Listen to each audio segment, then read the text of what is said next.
Y ahora nos vamos nuevamente a los Estados Unidos con nuestro compañero Adrián Sack para saludarlo. Ahora, Adrián, ¿cómo estás? Buenas noches.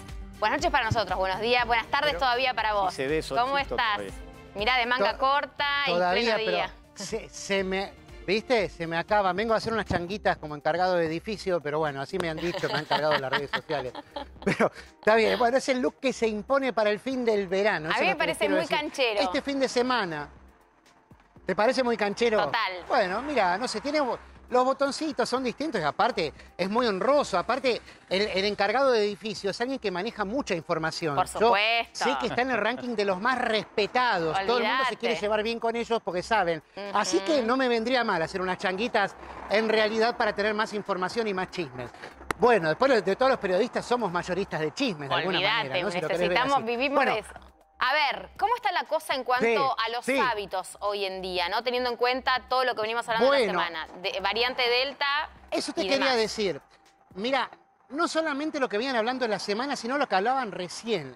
Yo estuve en la Argentina en julio y me llamó la atención, bueno, dos cosas. Una es que la gente usa religiosamente barbijos en espacios abiertos. Hoy estuvimos cubriendo una de estas ferias del fin del verano. Este es el último fin de semana de verano no climatológico, pero sí cultural. Aquí es el fin de semana del Día del Trabajo, es un fin de semana largo, el lunes es feriado, Día del Trabajo aquí en los Estados Unidos, ¿no? Y la gente en el exterior siempre no usa barbijo. Mira. Esto fue una regla, por así decirlo, una regla no escrita, pero una recomendación de la CDC que se ha hecho desde comienzos de la pandemia. Da la sensación de que lo que primero que se dijo siempre es lo que queda entre la gente. Entonces, no usan barbijo afuera. Y lo que fue cayendo, y esto es lo que escuchaba que estaba haciendo el Marcelo Padovani, que cayó como estándar el tomar la gente que ingresa a los negocios o al colegio. Por ejemplo, a mis chicos antes de ingresar al colegio tienen clases presenciales desde septiembre pasado ya. Al principio nos hacían hacer una declaración jurada de la temperatura que tenían los chicos y se la tomaban además.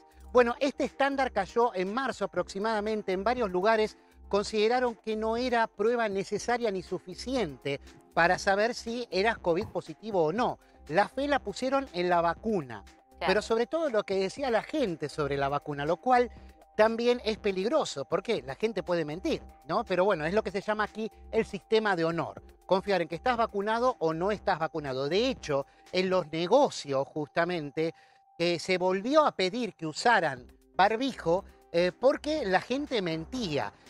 Algunos conservadores que no les gustaba usar barbijo decían cosas como que se autopercibían inmunizados o se autopercibían vacunados, porque vos... No, estando vacunado, por estas primeras reglas que fueron cambiando, podías no usar barbijo en lugares cerrados. Después eso cambió, ahora en algunos lugares se vuelve a pedir, pero tampoco se exige como antes que uses barbijo. Sí. La variante Delta justamente llevó a esto, a tomar este recaudo, a volver a hacer esto, pero en ningún lado ven, por ejemplo, que se vuelva a usar aforo los restaurantes. Mira. ¿No? Primero habíamos empezado acá con una capacidad del 25, después del 50, después del 75, y ahora hace rato ya, por lo menos desde que había vuelto el calor aquí en marzo aproximadamente, que se dejó de usar aforo en los restaurantes en general. Adrián, ¿no? En el invierno sí. Y respecto de eso, muy breve, ¿cómo digamos, el tema de la variante Delta, ¿no? Que ya está súper instalada y que es la mayoritaria en los Estados Unidos, ¿cómo modificó esto? ¿Lo modificó o no? Sí, claro.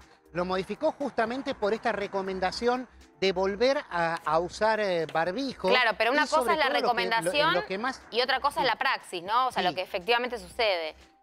Mira, la praxis está más enfocada hacia las vacunas, hacia exigir o no tener vacunas en establecimientos privados, sobre todo y en especial a partir de que la vacuna de Pfizer le dieron la licencia definitiva y que gracias a eso puede ser exigida de manera obligatoria, sobre todo en lugares de trabajo, pero también en lugares de entretenimiento, sobre todo en los estados demócratas, en Nueva York, en California, que te pueden exigir para entrar a un concierto, a un recital o para entrar incluso a un restaurante, que muestres algún tipo de prueba de que estás vacunado o firmar una declaración jurada, que también se usa mucho también. Adrián, te interrumpo brevemente, soy el doctor Mario Boschis. ¿Cómo te va? ¿Qué tal?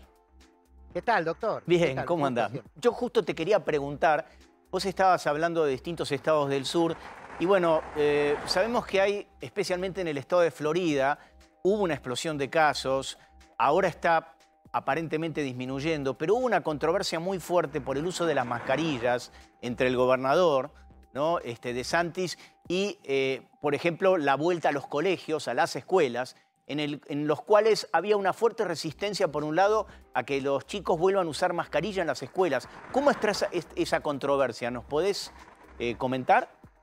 Sí, cómo no. La controversia no solamente está en Florida, también aquí en este mismo estado de Georgia y en Texas.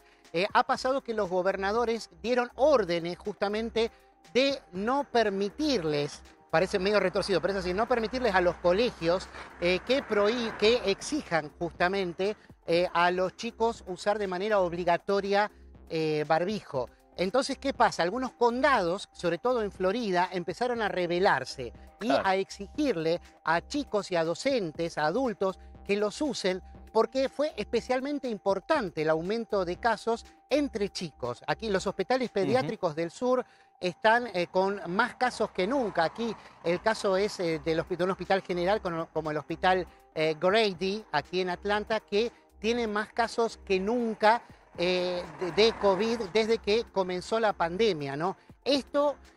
Hay siempre informaciones que contrapesan una a la otra. Por ejemplo, la CDC también informó que el 80% de la población de los Estados Unidos ya está inmunizada, ya fuera por vacunación doble o por haber contraído COVID. Llegamos casi a 40 millones de personas, sí, que dieron positivo y que por esa razón están inmunizadas, ¿no? Somos 330 millones aquí, pero eso es lo que hace creer que la cepa Delta, la variante Delta justamente, no va a causar, digamos, una ola tan grande como la que llevó a tomar algunas medidas para revertir libertades en enero, por ejemplo, cuando acá estamos en el pico del invierno, en Massachusetts, en Colorado, por ejemplo, que ahí pusieron toque de queda nocturno, ¿no? Para que la gente no circulara entre las 10 de la noche y las 5 de la mañana del día siguiente, pero por breves periodos de tiempo. También recordemos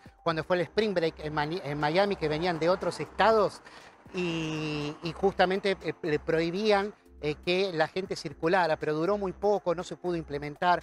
Fue realmente un desastre en aquel momento, por eso esas medidas no se ven realmente que tenga un efecto de aplicación práctica y sobre todo, que es el tema que estamos tratando hoy, que se revierta, que vuelvan a poner aforo los restaurantes y que cierren restaurantes sobre todo. Ya nadie lo ve como algo que pueda ser real, a pesar de que avance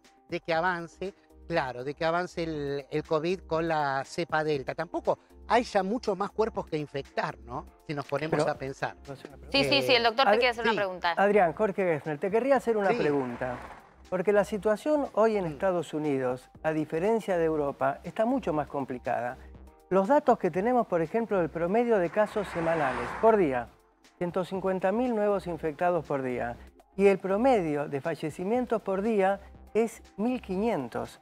Estamos en niveles un poquito menores a la gran segunda ola que tuvieron básicamente en enero. Entonces, la situación, si yo comparo el nivel de infectados y mortalidad de Estados Unidos versus lo que es Europa occidental, estamos hablando de Francia, Italia, Reino Unido, la verdad que ajustando los porcentajes al número de personas que habitan cada país, Estados Unidos, digamos que está manejando, pese a tener una oferta increíble de vacunas, que muchas están venciendo en las heladeras, está con más problemas en morbilidad severa y, como vos decías recién muy bien, muchísima preocupación por lo que es esta pandemia pediátrica, que está pegando también muchísimo en los chicos. Entonces llama la atención este asunto que se siga discutiendo barbijo sí, barbijo no, digamos, cuando realmente tendrán que ponerse todas las pilas, porque ellos tienen los recursos tecnológicos, tienen altos recursos pro testeo, pero medidas concretas como uso de barbijo, distanciamiento, etcétera, cuesta aplicar esas medidas. Yo no sé si hay resistencia social a aplicarlas. No sé qué opinión tenés vos, que estás ahí. Hay dos cosas. Hay dos cosas. Hay costumbres, por un lado, y hay leyes muy heterogéneas. Son 50 estados donde los estados son los que tienen la última palabra. A nivel federal, únicamente, y salvo casos de excepción, se puede obligar. En el caso de los países europeos, son siempre leyes federales de cada uno de los países. Y ojo que tenemos que tener en cuenta que acá son, insisto, 330 millones y en Europa tenés una población similar, algo más grande, pero tenés que sumar a todos los países para compararlo. Y ahí no está tan bien tampoco. Pero ¿qué pasa? Acá hubo mucha resistencia. Estos casos, estas 1.500 muertes que estamos teniendo por día, son en su mayoría de menores de 50 años y más del 90%, pero holgadamente más del 90%, yo diría un 95%, porque tendría que ponerme a cotejar las estadísticas, son no vacunados, o que tienen una sola dosis, o que si están vacunados tienen alguna comorbilidad. Después también hay mayores de 50, en mucho menor número, pero que ya son de edad muy avanzada y tenían otro tipo de complicaciones. Pero la verdad es que lo que queda muy claro es que en cualquier hospital que preguntás, te dicen que los que están internando y los que están complicados, y particularmente los que van a terapia intensiva, son no vacunados. Entonces, es muy complicado justamente con esto que te estoy diciendo, que la gente en la calle no usa barbijos, por ejemplo, y que empezó a dejar de usarlos cuando empezó el verano aquí, cuando la CDC ya recomendó no usar en lugares cerrados los barbijos. Lo que pasa es que después, ¿quién se hace cargo de esto? ¿Se hace cargo el gobierno? ¿Se hace cargo la CDC? Son recomendaciones, es mucho más laxo, es muy complicado imponer, y menos aún poner a las fuerzas de seguridad al servicio de políticas sanitarias. Eso es absolutamente impensable aquí. Y genera mucha resistencia. Completamente. Sí. Genera resistencia. Ves a los pro barbijos, los anti barbijos, los pro vacunas, los anti vacunas, pero dentro de los mismos colegios. Hay directores de colegio que dicen, no, acá no quiero que use más barbijos, es una esclavitud y ¿qué tienen que ver los chicos? Y otros que no, que en el colegio donde van mis chicos es obligatorio, no hay manera de que se saquen el barbijo, están muy disciplinados, pero en cada lugar es diferente. Sí, está como, digamos, muy atomizado el mensaje, entonces es muy difícil unificarlo.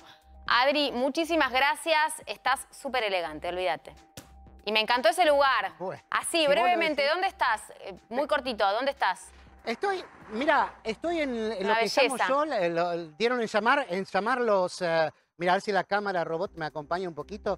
Mira, se llama la curva de los osos. ¿Ves? Ah, mirá. Es una curva que es cerca de mi casa, porque estuvimos todo el día girando, no llorando. Opa, le dije opa, el inconsciente. Y es un bosquecito. No, sí, cuidado, no iba a decir otras cosas, pero todavía no estamos en horario de protección al menor y después me cargan. Mirá, ¿ves? Y es una curvita en la que me paro siempre a hacer informes. Porque es muy agradable. Muchos dicen, se parece a San Martín de los Andes, los argentinos que han venido a visitarme aquí. Y bueno, buenísimo. No, la verdad es que es muy agradable y bueno, ya es la última vez que lo vemos todo verde. Después van a empezar los tonos del otoño, así que para un próximo programa, cuando ya esté todo de colores rojizos y amarillos... Volvemos a tener esa postal. Con la panorámica. Muchísimas gracias, Adri. Un abrazo grande. No, por favor, gracias a ustedes, un placer. Gracias, igualmente.